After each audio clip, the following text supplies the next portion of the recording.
Олардың өмір салты қазіргі су сиырларына ұқсас.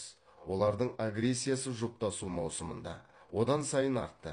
Еркек қабандар бір-бірін өлтіруге дейін дайын болды. Энтелодондар өз дәуірінде бірнеше жыртқыштармен бәсекелес болды.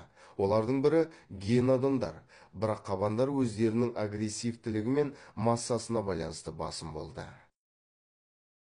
Араға миллиондаған жылдар салып бұл қабаның басқа түрлері де пайда болды.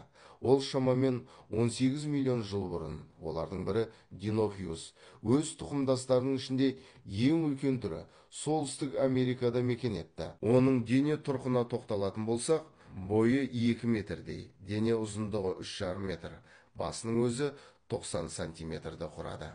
Салмағы 1 тоннаға дейін жетті. Оның түрі қорқынышты болғаны соншалықты, оған ғалымдар терминатор қабан немесе тозақ қабаны деген атау берді. Ол өзінің азу тістерін пайдаланып